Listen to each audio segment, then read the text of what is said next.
Pedirle al Espíritu Santo que nos guíe a toda verdad, que nos dé la inteligencia espiritual y nos dé la fuerza para poner por obra la enseñanza que Dios nos va a dar a través del apóstol Pedro, la primera carta a nosotros. Estudiando la carta del apóstol Pedro, la primera carta, podemos ver que la enseñanza que él está preparando, que él va a dar para todos los judíos dispersos, judíos cristianos dispersos en este contexto en que el apóstol estaba predicando, me pongo a pensar por un momento la galería de los apóstoles originales y los sinvergüenzas que tenemos hoy. Y cuando estaba estudiando esta enseñanza, me ponía a pensar en Pablo, me ponía a pensar en el apóstol Pedro, y ninguno decía que iban a ser ricos y que no iban a tener enfermedades. Ninguno de ellos, porque no eran falsos maestros, no eran falsos apóstoles, no eran sinvergüenzas. Escribir una carta para consolar a alguien que sufre no es sencillo. Yo no sirvo para eso, no sé ustedes, hermano. Yo no sirvo para eso. Cuando hay alguien en sufrimiento, ¿qué poderle decir a alguien que esté en sufrimiento para consolarle? Cuando alguien está gimiendo de dolor, cuando alguien tiene una enfermedad terminal, cuando alguien está batallando contra grandes dificultades, a veces es mejor callar. Me acuerdo de los amigos de Job. Mejor le hubiera sido cerrar la boca. A veces, pero los salvadoreños tenemos la característica que somos habladores, hermano. Aunque no sepamos de lo que hablamos. Pero en cuestión del cristianismo, en la predicación del Evangelio de los apóstoles, no era una oferta, no estaban vendiendo una ganga, como algunos quieren presentar el Evangelio para hacerlo atractivo. Para hacerlo atractivo, si ocupan pisto, les dije que le van a dar pisto, si ocupan salud, que le van a dar salud, si ocupan mujer, que le van a dar mujer. Bueno, y estos vendedores de mentiras, pero a otros igual de mentirosos que ellos, porque ellos son los que les escuchan, dicen cualquier cosa irresponsablemente, sin temor ni temblor al Señor. Pero el apóstol Pedro escribe esta carta y en la enseñanza anterior se estudiaron los versículos 1 y 2. Y ahora vamos a iniciar en el verso 3, si Dios permite, terminar en el 5. Vamos a escudriñar las Escrituras y ver qué Dios nos dice en esta. Veamos el verso 3. Bendito el Dios y Padre de nuestro Señor, el Mesías Yeshua, que según su gran misericordia nos hizo renacer para una esperanza viva por la resurrección de Jesucristo de los muertos. En este verso número 1 introduce una frase que dice Padre de nuestro Señor Jesucristo. Establece una relación. Aunque Dios era conocido como creador y como redentor, Cristo en la tierra siempre se relacionó con Dios como su Padre. Siempre como su Padre. Cuando Cristo se iba a dirigir a Dios, se dirigía como su Padre. Y esto, hermanos, establece una relación que el Mesías Yeshua era de la misma esencia que Dios.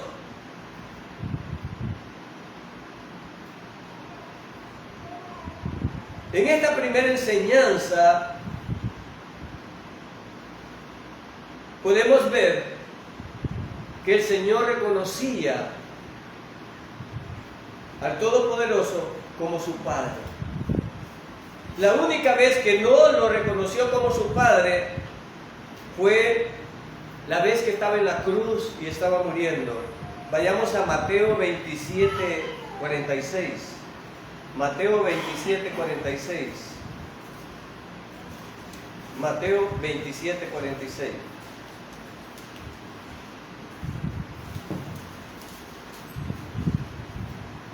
Mateo 27, 46.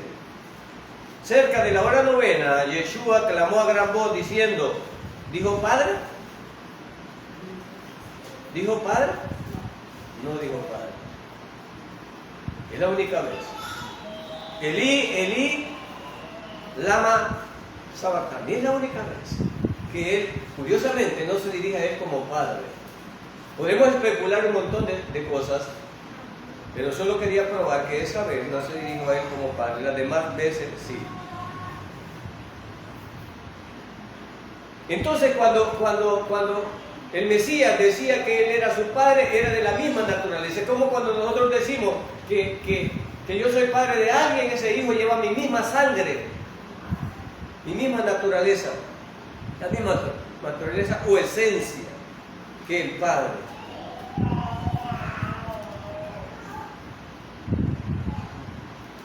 En Mateo 11:27, vayamos a Mateo 11:27.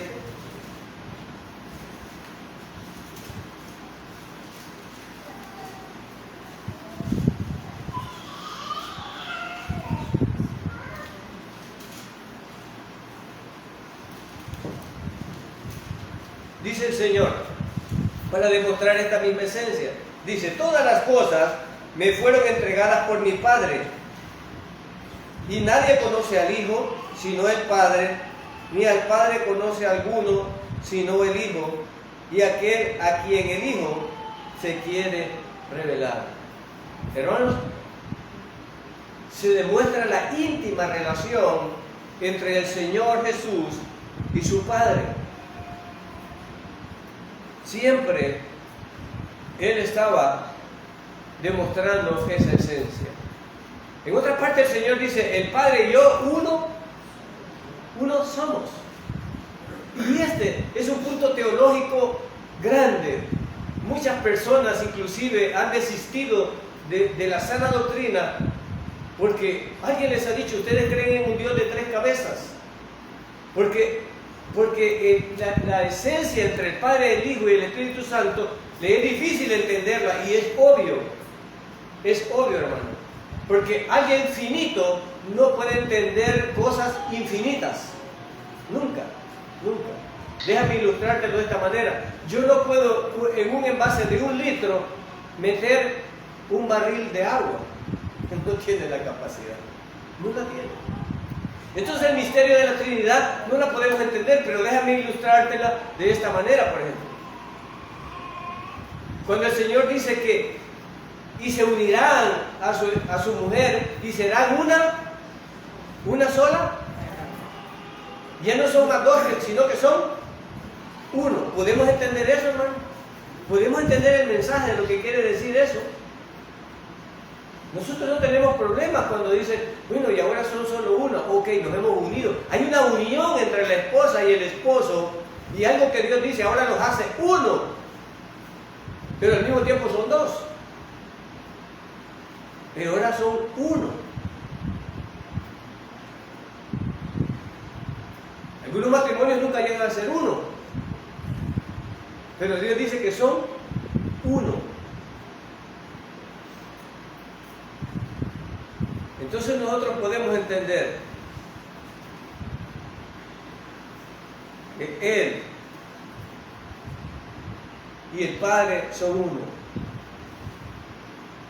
Y dice el verso, volvamos a 1 Pedro. Bendito el Dios y Padre. Estudiando la palabra bendito, tiene 2 acepciones para usar esa palabra. Y yo siempre tuve problemas con eso. ¿Cómo puede un impío bendecir? Porque ha agarrado de moda a la gente, Dios te bendiga, bendiciones, bendiciones, y todos se bendicen. Pero ¿quién realmente tiene la capacidad de bendecir? Porque hay 2 excepciones de la palabra.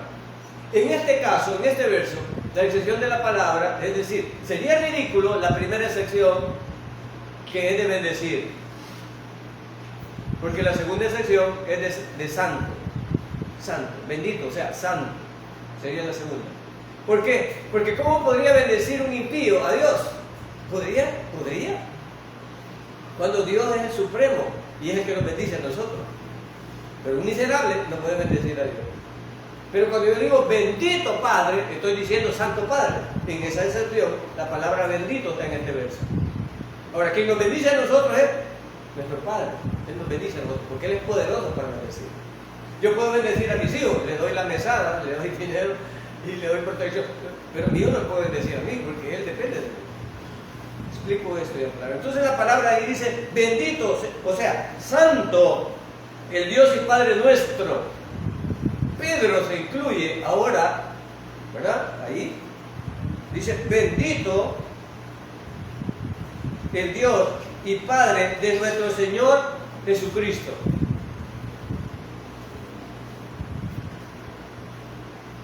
Que según su gran misericordia, y aquí aparece otra palabra muy interesante, que según y su gran misericordia.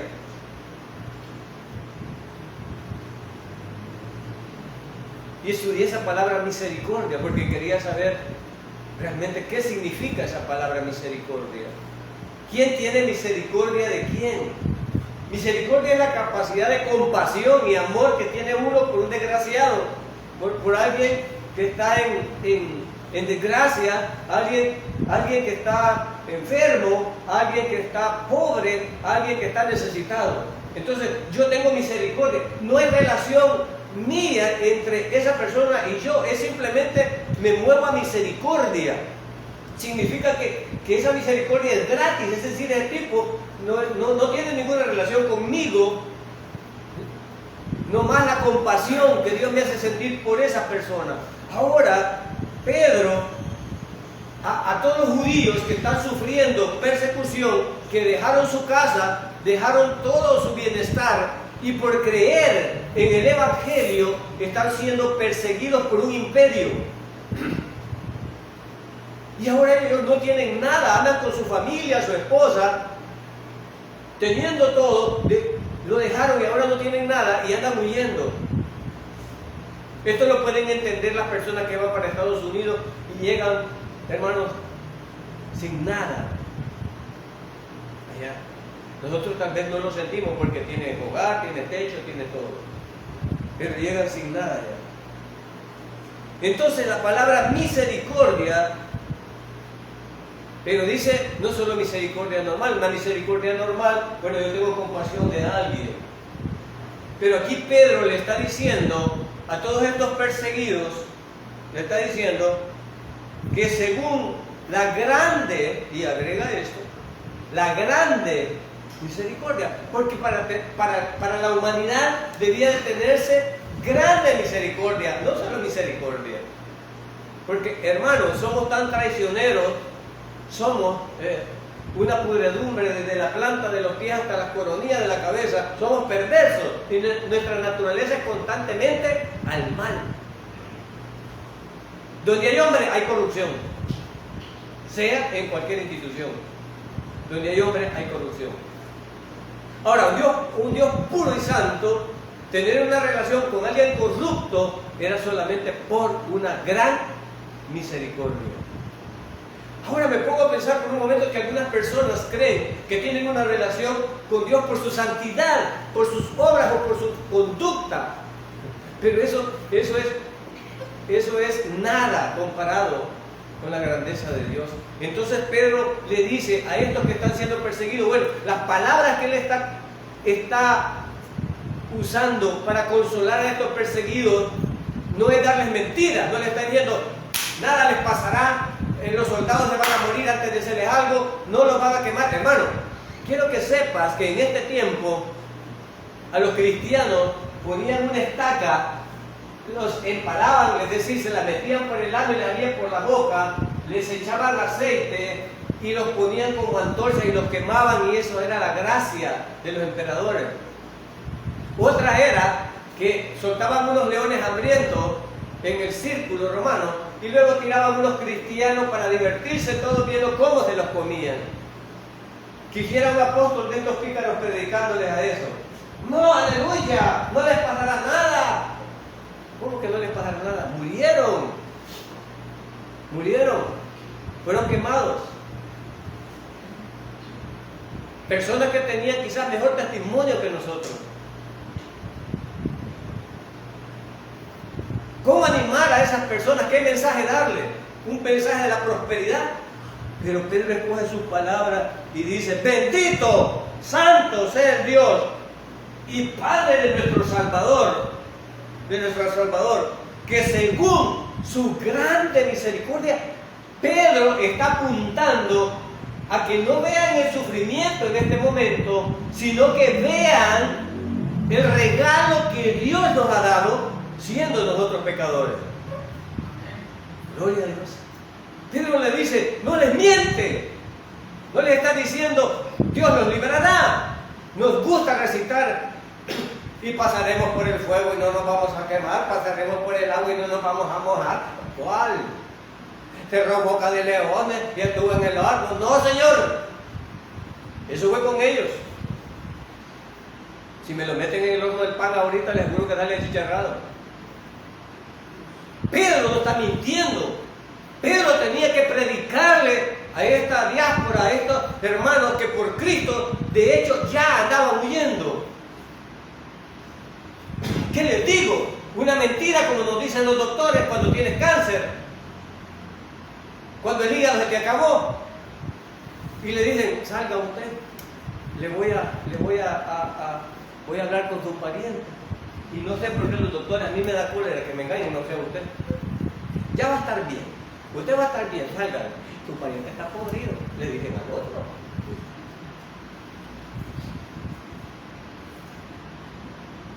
Así hay muchos pastores, hermano, gloria a Dios, todo será alegría. No, yo miro a un apóstol original en un estado grave de persecución, en donde pudo haber dicho palabras. Él conocía la Torá, En este momento no estaba el nuevo pacto, solo tenía la Torá.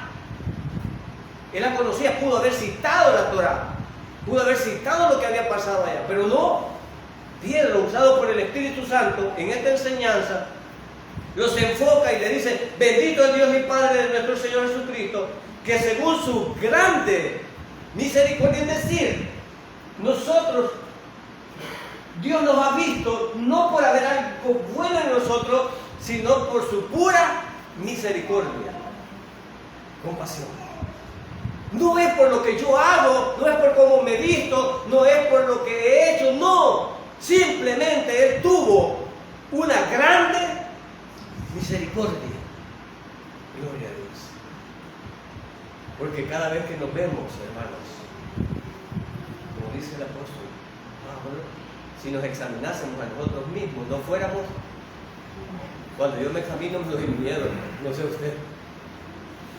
Yo me examino y me doy miedo. Y digo, gracias por tu gracia, Señor. Gracias.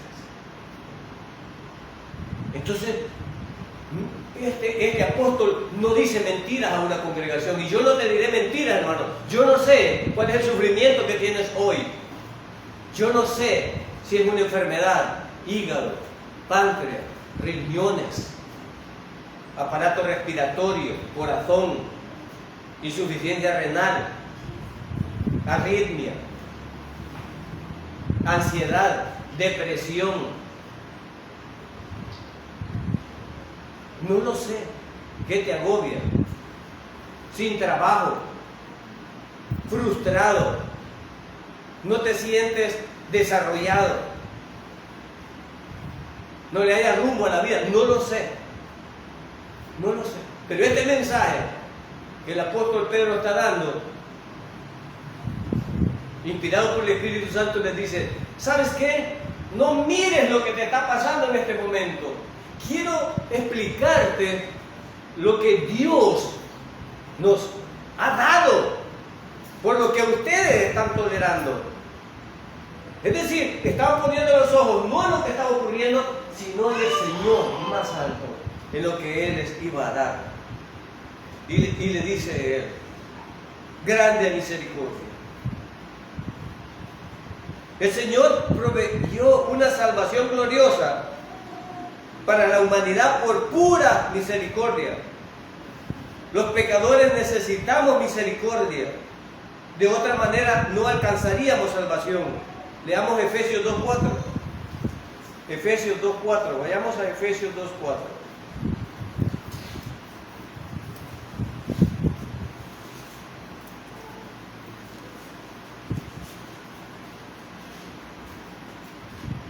Efesios 2:4 y 5. Para que entendamos la misericordia de la que estaba hablando el apóstol Pedro a los hermanos que estaban siendo perseguidos y sufriendo. Si tú estás sufriendo, piensa en estas palabras, hermano.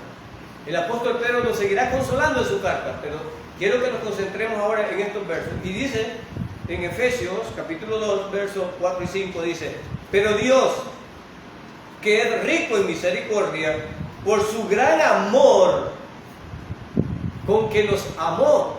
La misericordia la produjo el amor que Dios tenía por nosotros. Y dice, verso 5, aún estando nosotros, ¿cuál era nuestra condición?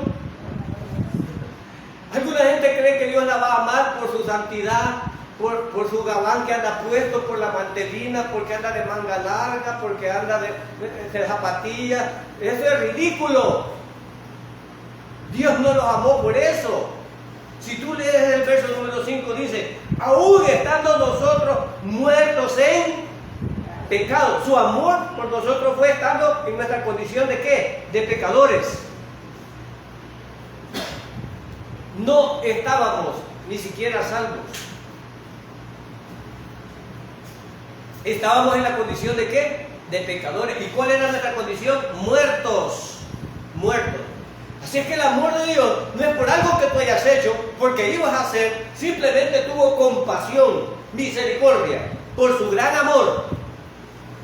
Aún en tu condición, cuando yo tengo misericordia de alguien, tiene sentido, hermanos.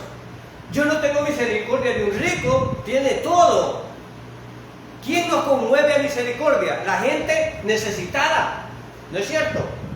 Gente que está desnuda. Gente que está con hambre, gente que está enferma, gente que está sufriendo. Esa gente nos mueve a misericordia.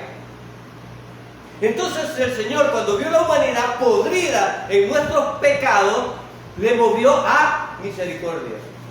¿Por qué enseñan los falsos maestros que para que Dios te ame debes de andar en lengua, debes de ser santo y puro, debes de estar casado, debes de andar de manga larga, debes de andar con zapatillas? ¡Wow! Y un montón de cuestiones. Debe de diezmar, debe de ayunar. ¿Por qué? Porque son mentirosos. Dios dice que me amó aquí, aún estando muerto en mis delitos y pecados. Gloria. ¿Por qué? Porque la misericordia y la gracia vienen de Él. No porque yo me la gane, sino por eso. Entonces, Pedro les está diciendo, ¿saben? Quiero explicarles que según su gran misericordia es que Dios nos ha alcanzado. Y solo así es que me atrevo yo a estar aquí, hermano, por pura misericordia. No soy mejor que ustedes. Simplemente Dios nos da dones a cada uno. Tú tienes el tuyo, cada uno, y tenemos la obligación de ejercerlo, porque lo da para la edificación de la iglesia. Muchas veces yo he querido renunciar a no enseñar, porque me siento que no soy digno de servirle al Señor. Pero cuando veo estos pasajes y veo estos versos y dice que por pura misericordia, y hermanos, cuando estamos creyéndonos que yo tengo este privilegio porque ayuno, porque diezmo, porque no peco, ya me arruiné y tengo graves problemas. Porque esas personas arrogantes que dicen, ando en ayuno, varón, no me toca que soy santo, está podrido el pecado. Santo solo Dios. Santo solo Dios. Entonces cuando esos pensamientos vienen a mi mente, te digo, te reprendo, Satanás, porque es el diablo que me está poniendo el pensamiento, porque nunca le he servido a Dios por ser santo y puro. sino por piedad y misericordia que Él ha tenido de mí. Amén. ¿Quién de ustedes es santo y puro aquí? Somos santos en la acepción uno de la palabra, que es apartados para Dios, pero no santos en el sentido moral de la palabra, porque somos inmorales. Tenemos malos pensamientos, tenemos malas obras, tenemos malas intenciones. ¿No es cierto? Tenemos. Y Dios lo sabe. Y por eso en 1 Juan 1, 9 y 10, si alguno se atreviera aquí a decir que es santo, estaría siendo a Dios mentiroso. No sé quién se atrevería. Entonces, el apóstol Pedro busca la palabra para consolar a estos hermanos en el sufrimiento, y no pongan su mente en el sufrimiento, pongan su mente en lo que Dios nos ha dado. Y les empieza a dar detalles de lo que Dios nos ha dado. Misericordia, una gran misericordia. Una gran misericordia.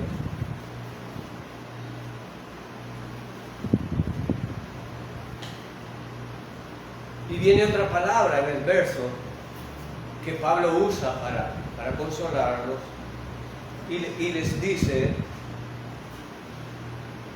por su gran misericordia nos hizo renacer.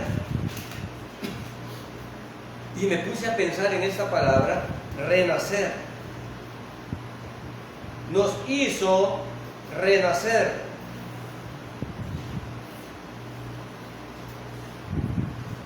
Pero ¿qué es el significado de renacer? ¿Cuántos han renacido, hermanos? ¿Cuántos han renacido? La palabra renacer. Ya todos nacimos naturalmente, pero el Señor hablaba de un renacer espiritualmente. Y hubo un entendido en esto que no pudo entender esta palabra de renacer. Era maestro de los judíos, pero no podía entender. Vayamos a Juan, capítulo 1, verso 13. Juan 1, 13. Juan 1, 13.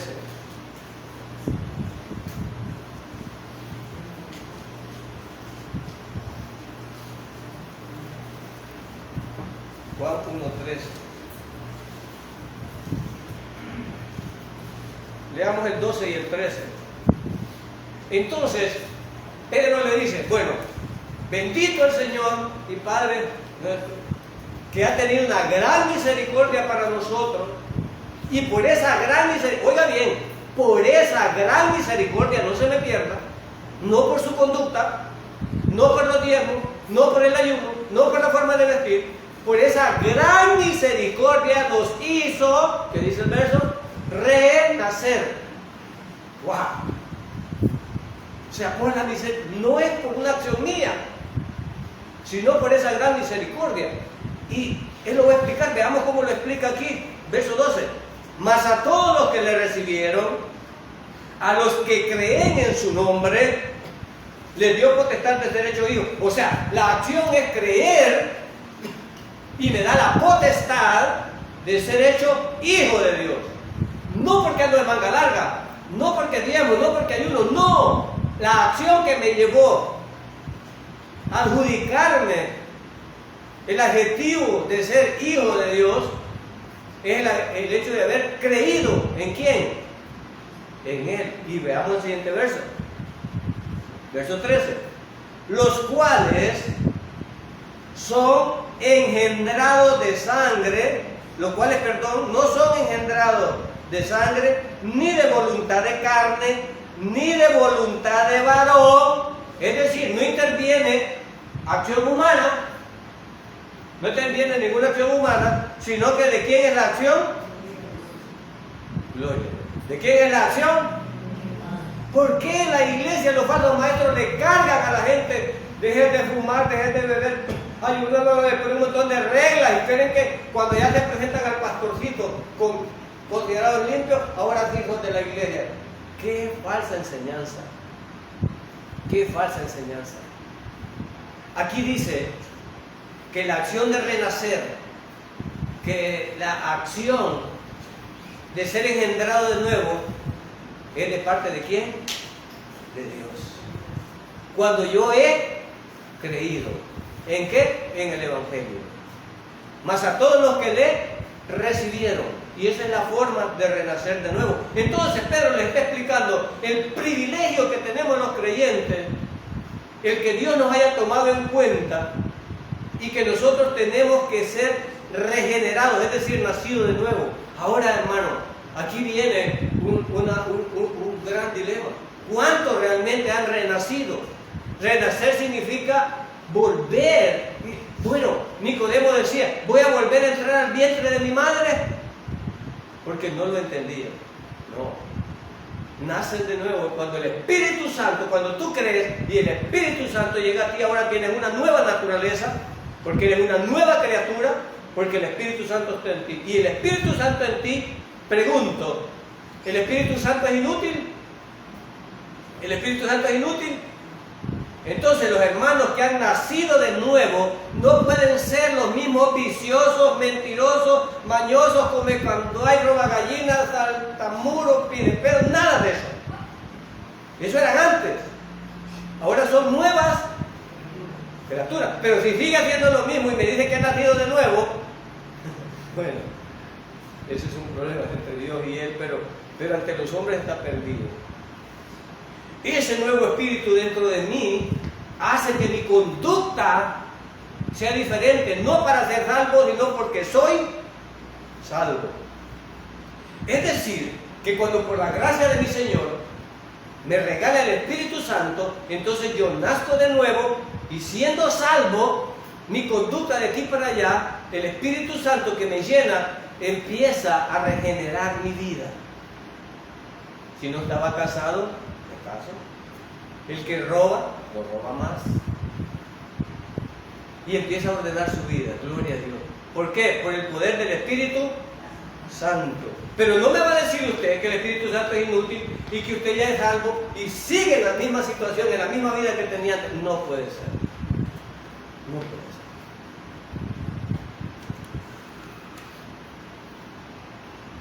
Entonces, les dice el apóstol Pedro, renacer. Hemos renacido por misericordia. Nos hizo renacer. ¿Pero para qué nos hizo renacer? Y dice el verso, volvemos al verso número 3. ¿Y por qué nos hizo renacer? Para una esperanza. Y en El Salvador, hermanos, no sé, en los países que no tengo, en El Salvador hay un concepto acerca de la esperanza. Parece que, no lo voy a parafrasearlo, dice, la esperanza es el consuelo de los tontos. En El Salvador así funciona. La esperanza es el consuelo de los tontos. Es decir, tener esperanzas. La esperanza es esa fe, esa actitud positiva mía al recibir algo que yo no tengo. Esa es una esperanza. Entonces la esperanza, dice, es la que consuela a los tontos. Y quizás el apóstol Pedro no era salvadoreño, pero algo sabría de esto. Que el apóstol le agrega una palabra y mire lo que dice, una esperanza, ¿de qué tipo? Una esperanza viva. ¡Wow! Es decir, no es una esperanza de un torpe, de un ingenuo, es una esperanza viva. ¡Wow! ¿Cuál es la diferencia? Alguien puede tener la esperanza de volar algún día. Eso es una esperanza realmente que no es correcta. Pero ahora Pedro dice, ustedes tienen una esperanza, pero una esperanza no es como lo de los demás. Un haragán puede decir, yo tengo esperanza que me van a traer comida. Ese consuelo es tonto. Yo tengo la esperanza que aquí me va a venir el trabajo en la hamaca. Entonces, en ese sentido, no es así. Pero el apóstol Pedro dice, ustedes no tienen una esperanza cualquiera, sino que es una esperanza viva. Y la esperanza viva que nosotros tenemos es la convicción de tener la vida eterna en Cristo Jesús. Amén. Y esa es mi esperanza viva, que tengo la convicción segura de tener la vida eterna en Cristo Jesús. Que el día que yo muera y abra mis ojos, los abriré en presencia del Señor. Amén. Esa es mi esperanza viva. Entonces le dice el apóstol Pedro, no teman este sufrimiento que ustedes tienen, piensen por un momento en la esperanza viva que nosotros tenemos. Y aquí tiene sentido aquel verso que dice que los sufrimientos de este mundo no son nada comparables con la gloria. Amén. Con la gloria venidera. Entonces su esperanza es viva, no es esperanza de tonto. Pero Pedro, usado por el Espíritu Santo, no se queda allí. Dice una esperanza viva y da pruebas de la esperanza viva. Volvamos al verso. Y dice, una esperanza viva. Wow, vamos a ver. Yo creo en la vida eterna y creo que Cristo me la ha dado y esa es mi esperanza viva. Pero ¿cómo me pruebas eso? Esa es una esperanza de tonto. ¿Quién ha evidenciado esto? Y Pedro añade, y terminemos el verso, una esperanza viva. ¿Por la resurrección de quién? Gloria a Dios. Porque Él ha resucitado, yo resucitaré. Gloria a Dios. Él dio evidencia porque sabía que nosotros somos corruptos y somos desconfiados. Entonces la primicia de la resurrección, ¿qué fue? El Señor Jesús. Entonces los mismos apóstoles, después de muerto, evidentemente, Él les demuestra que la esperanza viva que Él estaba ofreciendo, que es la vida eterna, no era una mentira, porque se iba a efectuar primeramente en Él. ¿Mediante qué? La resurrección en el tercer día. Gloria a Dios. Y lo vieron los apóstoles y 500 personas más. Y nadie ha podido desvirtuar la resurrección. Y entonces, como Él resucitó, nosotros también resucitaremos. Amén. Si Él no es la primicia. Entonces la esperanza no es esperanza de tonto, dice Pedro. La esperanza es una esperanza viva. Y mira la palabra que usa, por. Porque es viva. Por la resurrección de Jesucristo de los muertos. ¿Venció la muerte? Amén. ¿Y qué me promete Él? Vida eterna. Porque las puertas del Hades no prevalecerán contra la iglesia. Nosotros somos la iglesia. Amén.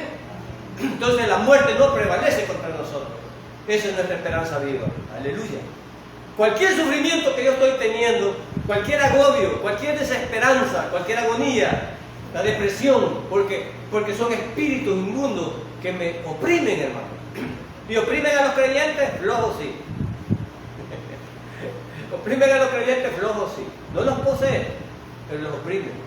Hay creyentes que dicen que es creyente, confían en el Señor y no me apagues la luz, no me apagues la luz. Duerme con la luz encendida.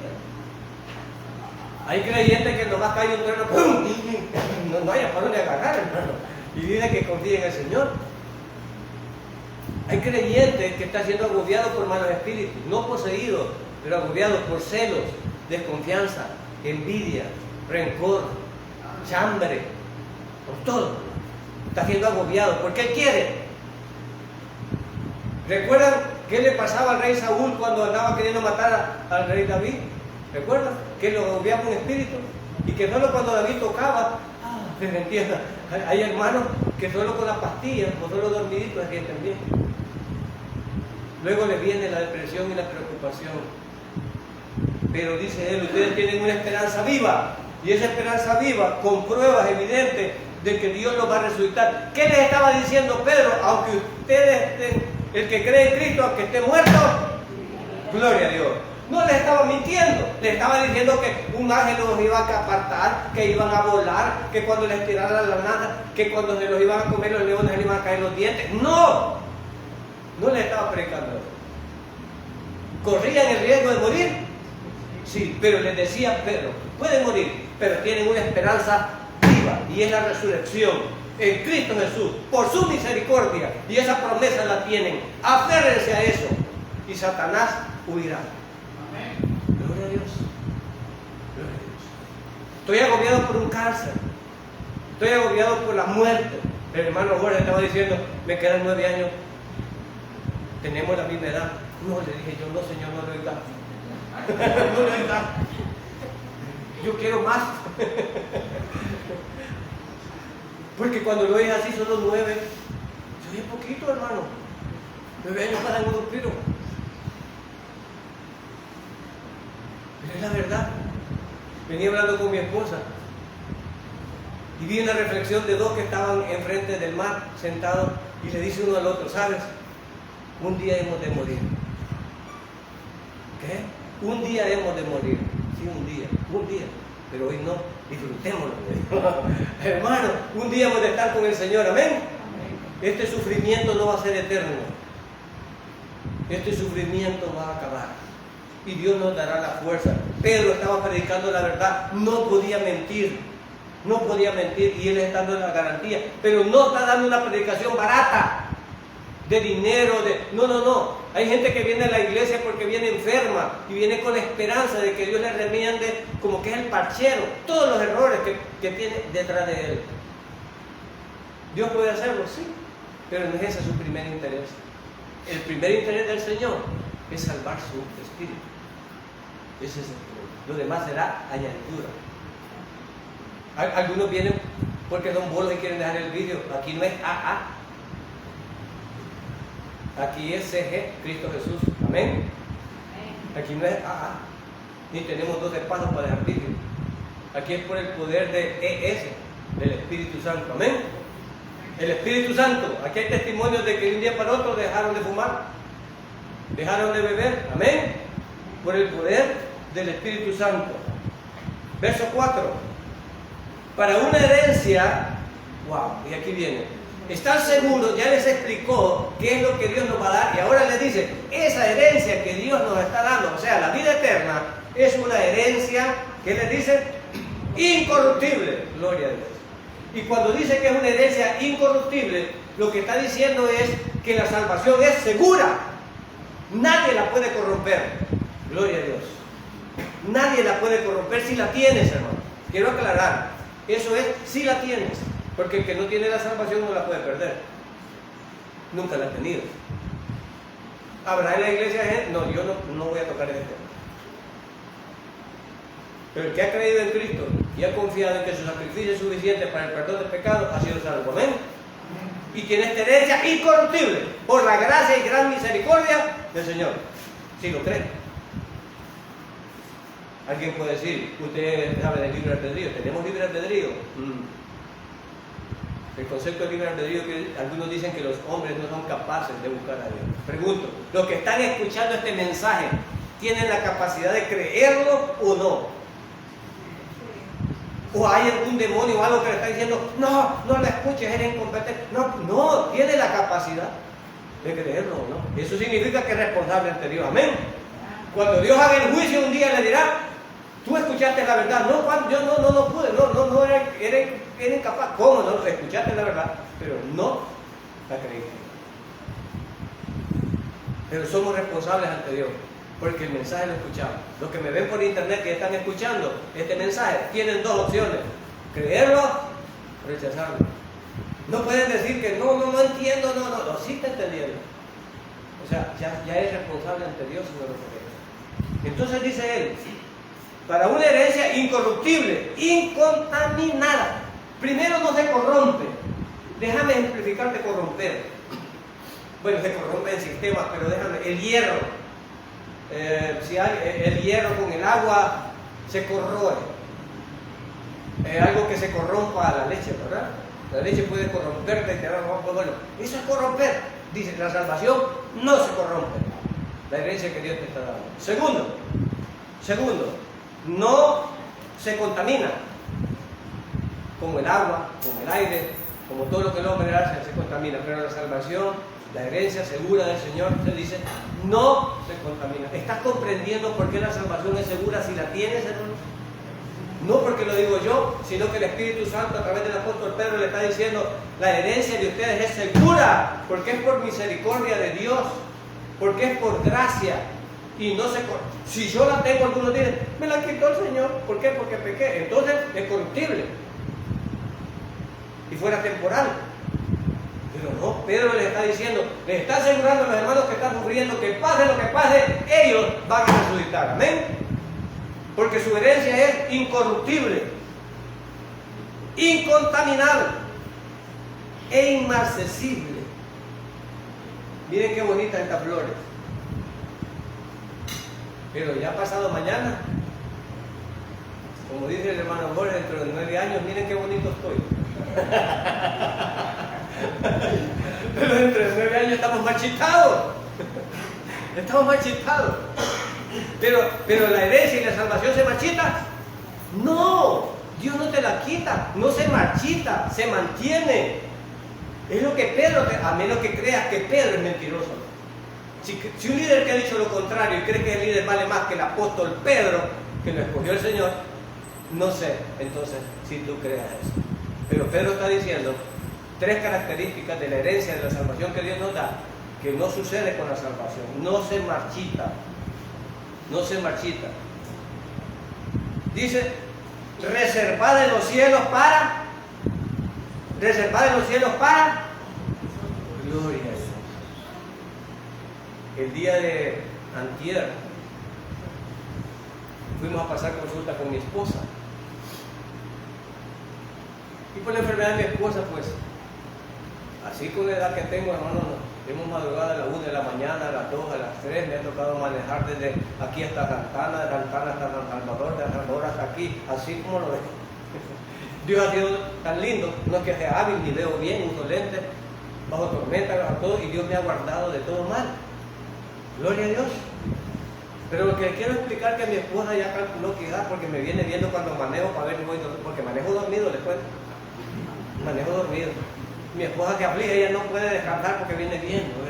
A ver si yo estoy dormido y vengo manejando. Más cuando estoy bajando las curvas del EMPA.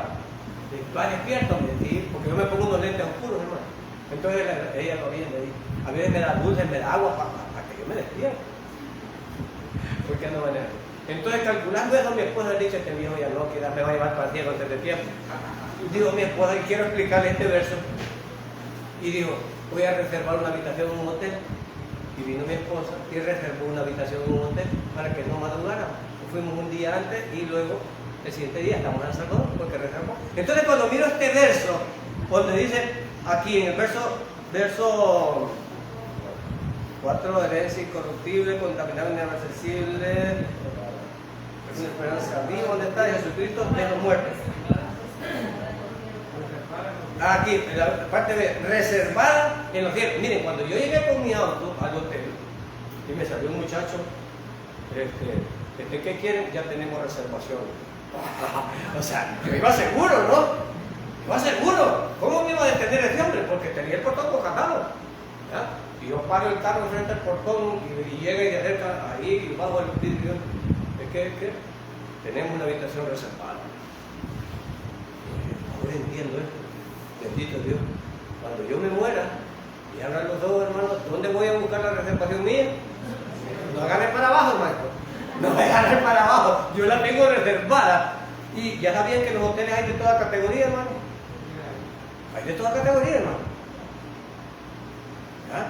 Entonces digo yo, ¿de qué categoría será la habitación reservada? Porque digo el Señor, voy pues a prepararos, ¿qué dijo? Lugar. En la casa de mis padres, que dijo, muchas. Si no fuera así, yo les hubiera dicho. ¿Cuál tiene reservado usted? El apóstol Pedro les dice, qué lindo les dice aquí. Dice, para una herencia segura, que no se marchita, que no se contamina, reservada en los cielos, ¿para quién? Para vosotros. Gloria a Dios. ¡Wow! ¡Qué mensaje de Pedro a esta gente! No le puso los ojos en la persecución, sino en las gloriosas promesas que el Señor nos estaba dando, para que resistamos lo que estamos pasando. Porque igual, iglesia, todos ustedes, de una u otra manera, tienen algo que les acongoja, algo que les quita la tranquilidad. Pero hoy les digo, el Señor está con nosotros. Y la promesa del Señor dice que es incorruptible, no se marchita, no se corrompe, y que es segura. Y dice Pedro, y la tienen, oiga bien, la tienen reservada ya. Gloria a Dios. Yo me sentí seguro cuando, diferente hubiera sido que yo no hubiera reservado una habitación y llego a ver si tenían habitación. Pero que es seguro cuando uno llega a hablar, tengo reservada ya. Ok, no pase adelante. Gloria a Dios. ¿Cuántos tienen reservada habitación con el Señor? Los que aún no la tienen solo deben de creer en este mensaje. En que el Hijo de Dios Todopoderoso vino a morir en la cruz por nuestros pecados. que fue clavado en esa cruz, que fue sepultado, como las Escrituras lo dicen, y que resucitó al tercer día, y que hoy está a la diestra del Padre. Y ese acto redentor, si lo creo, me redime de todos mis pecados y me da entrada al cielo. Amén. Oremos. Padre Todopoderoso, gracias por tu palabra.